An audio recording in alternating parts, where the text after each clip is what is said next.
Welcome back, everyone. We are here again on YouTube and LinkedIn with another exciting episode of our Top Innovator Series. This is where we dive into proven leadership ideas, and of course, we hear from the brilliant minds behind all of them. My name is Josef Martens, and I'm thrilled to introduce our guest today. With us today is Randall Jackson. Randall is the CISO of Income Research and Management, an investment management firm. Before that, he held other tech leadership roles in various organizations, and we're thrilled to have him with us today. Randall, it's a pleasure to have you here in the conversation. It's a pleasure to be here. Thanks. Our topic is leadership, Randall, and you're clearly super successful in your journey. When you think about your own journey, when you reflect about your own progression, what do you think are some of the reasons that got you to where you are today? It's a great question. There's several, right? Tenacity, right? Okay. um, well, it's like a requirement, right? Regardless of one's journey, and they're going to be very different. Tenacity is like you're going to need it. Because it's not, you know, you kind of fail your way to success at times, right? It's not, well, what I mean by that, Uh-huh. it's not always necessarily going to be smooth sailing, especially in Right. technology and technology leadership. So um, you you've got to be resilient, thick skin. Those are things that are going to come in handy because you're going to need them. You're going to have wins, and some of them are going to be big and wonderful, but there are definitely going to be setbacks along the way as well. But um, uh, as long as that it averages out to forward momentum, then I'd see that as a net gain. I love the way you phrase this and failing your way to success. That's really neat. Let me dig into the tenacity a bit more. This Mm. sounds like something that, and I'm speculating here, but it sounds like something that has not been clear all the time. This sounds like there are some lessons in there that made you come to that realization. Yeah, so I'm not unique in this regard. I think anyone in a similar situation can relate. Um, the industry has changed a lot over the decades, um, and I think that whole change inertia is, you know, it's gotten much shorter, meaning it's like Mm, almost, jet fuel's been applied to that vehicle, I guess, right? So change is happening more and more rapidly. Um, so yeah, the tenacity portion of it is that not everyone, it's not necessarily right for everyone, right? And I think it makes itself apparent whether one is, suited for it. mm, Um, and so yeah, that stick to tenacity, stick to itism, yep. if that's a word, is definitely, uh you're going to need that. And it's certainly, I leaned on that a lot, over the years and decades. um you know um and being like leading teams, often that's going to be times where you're going to have to lead by example, right? Where you may be even the one left holding the bag, so to speak. Mm, Where you've got to do the needful yourself rather than delegate it.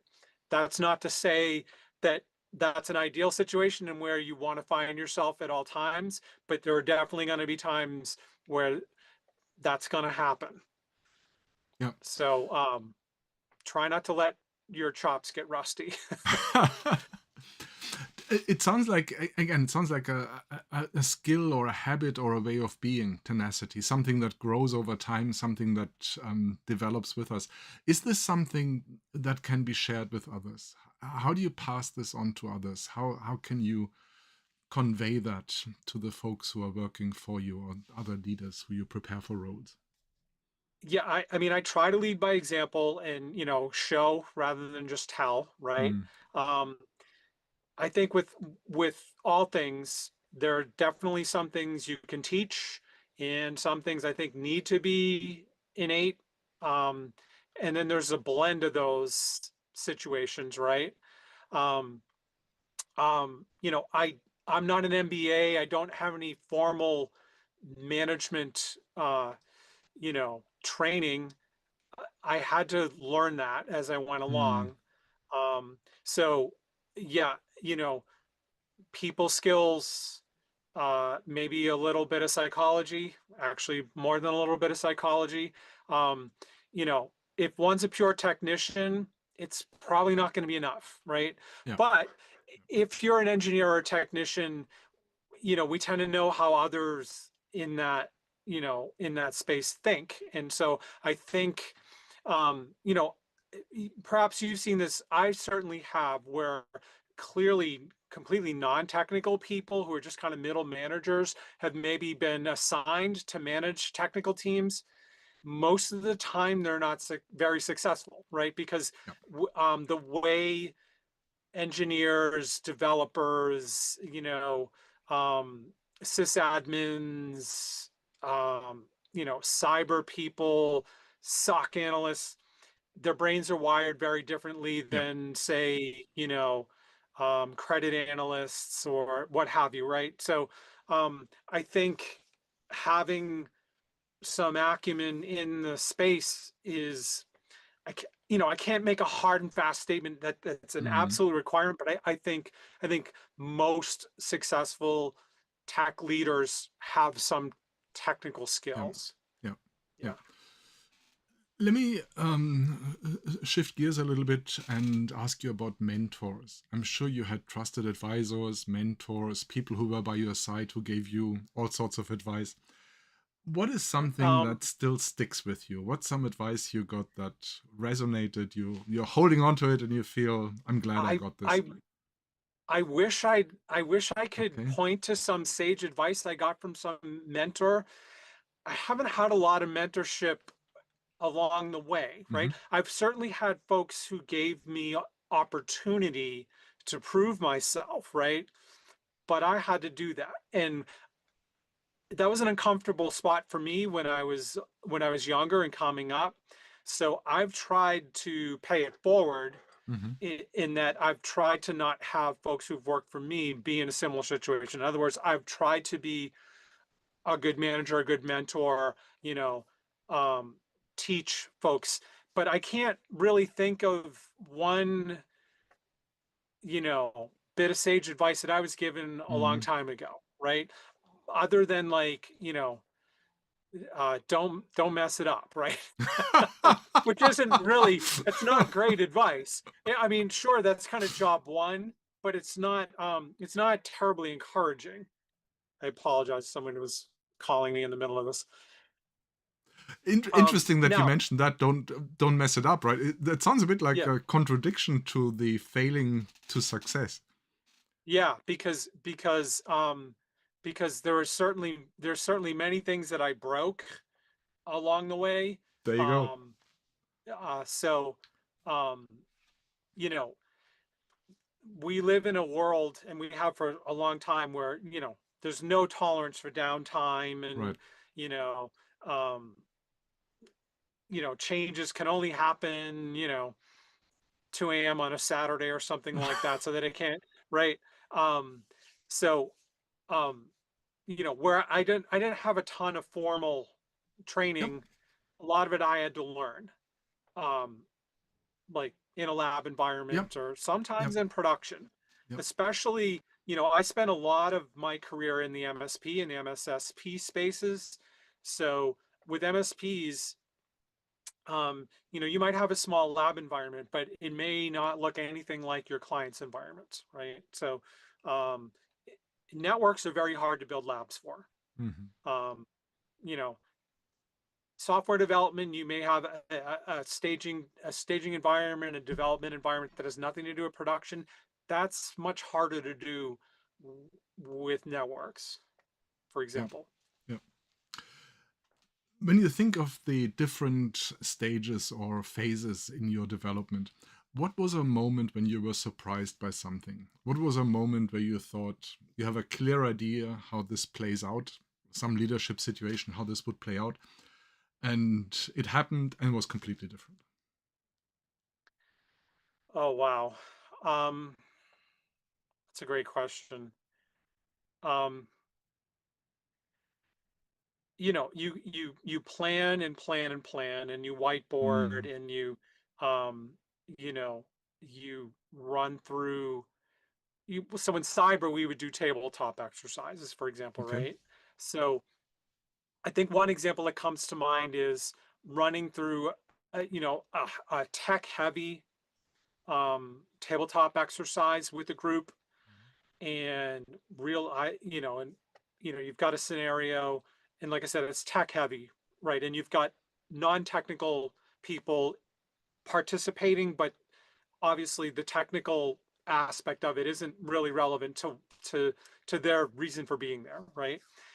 But then very quickly realizing, okay, the technical aspect of this exercise that was thrown at us, we had great answers for, like, immediately. We have controls in place, and uh, but what was illuminating is that the other non-technical participants um, weren't sure who was supposed to be doing what at what point in time. So um, the the the lack of preparedness for the communications aspect of it, those came to light. And kind of coming away from a tabletop, realizing, okay, if this particular technical problem were to hit us, you know we've got good answers for playbooks and what have you Yeah, for how do we address X, right? But these other aspects, who's communicating what part, like, what authority do they have to communicate what parts of that, where you don't tell more than you should, right? But who's doing that, and who's handling these other aspects? Um, so that's one that comes to mind. It was very surprising as to how incredibly prepared certain folks in the room were, and how incredibly interesting. unprepared other Yep. folks in the room were. Interesting. Yeah. Okay. Yep. Now we talked about the past. I'd like to take a look at today. And again, not a question about companies or projects or technology. Um, if you had to focus on one particular area in your own development at the moment, what would that be? What's an area where you feel this is where I want to find another level? That's where I want to step up. So right now, I'm a lot of my attention is focused on AI GRC, right? Okay. And that's a that's an evolving, hot thing right now. And Sure. there are many people who sit in seats like mine who are doing that as well. It's a moving target, as you know. And so, I'm more of the mindset of, cybersecurity traditionally, and even at that, we're talking a very short time frame if we're looking, you know, at history, right? We're not talking decades. We're talking, a handful of years. But cybersecurity kind of traditionally was no, meaning that was our answer for almost everything, just because no, that's risky, so just don't do it, right? So I'm very much, let's that's not an option, right? It's not a realistic option, right? Right. So you know um, business units are going to do what they want to do with or without you, right? So it's much better to get in on the ground floor, right? So Hmm. be part of the conversation before these things happen. So I'm of the mindset that we need to be business enablers rather than preventers. So so that means with the whole AI thing, um, that's got to start immediately, because the best way to stop shadow AI is is to, in my mind, is to Yeah. be part of the, okay, you have these tools you want to use, and you have your variety of reasons, and some of them might be questionable, but some of them are undoubtedly legitimate, right? So let's have these conversations now. And there's thousands of tools out there. You don't need thousands of tools. Right. You probably need a handful of them, maybe only a couple of them. So let's define what those are, right? and then limit usage to those tools unless something changes. And then again, we need to have a similar conversation again. But so, governing those tools so that we know about all of them, we can have guardrails in place so that the, oops Hmm. moments don't happen, right? Um, so, and there are tools available right now that do some of these things, kind of real time redaction, DLP, quasi EDR. So a lot of my attention's been focused on that. And another area Hmm. that's evolving is like brand protection, Hmm. VIP protection, because deepfakes, brand impersonation scams, these kinds of things. So those are two areas where I'm focusing a lot of my time on. Not so much, um, it's not to say that I don't, but less about the ransomware, and I can delegate more and more of that to Hmm. to my team members. But from kind of leading, um, those are probably the two main areas that I'm focused on at the moment. That will probably change, but that's where I'm looking at right now. Yeah, they're the hottest areas at the moment, right? And it seems like ransomware has clear solutions to it. So it's Agreed. not Yeah. the most forward-looking topic anymore. Let's Yeah. take a peek into the future. And I know future is always murky. We don't have a perfect crystal ball. But let's assume for a moment we were to have this conversation again in 5 years. And Yeah. we are reflecting on what has changed in leadership over the past 5 years. What do you think we're going to say then? What do you think are the changes that are coming? So I think the workforce that leaders are going to be leading is going to look very different, right? It's still going to consist of human beings, Okay. but I think we're going to have virtual employees too, yeah, as in AI employees, right? Hmm. Agents, and things, because as you know, the technology is already there. Where there are organizations that already have virtual employees, right? Where they Hmm. they have some, you know they have a framework of which they're empowered to work in, right? So I think it's going to be a mix of humans and electronic employees, if you will, right? So um some of the some of our kind of traditional people skills, some of those might translate into how we manage AI, but obviously in other cases not so much, right? So I think we're we're going to have to evolve. um you know if you don't want to interact with AI, you're going to have to get in the mood to do so, right? Difficult times ahead. Yeah. How do you prepare for that? And I don't mean you as the leader of a tech organization. I mean you as the leader of any organization who has to prepare himself for that. How do you prepare for that? um, you're going to have to set out some time, non-working hours, where you know Mm, you're going to have to do research, and mm, it's just it, you know those who don't, they're going to be left yeah, behind.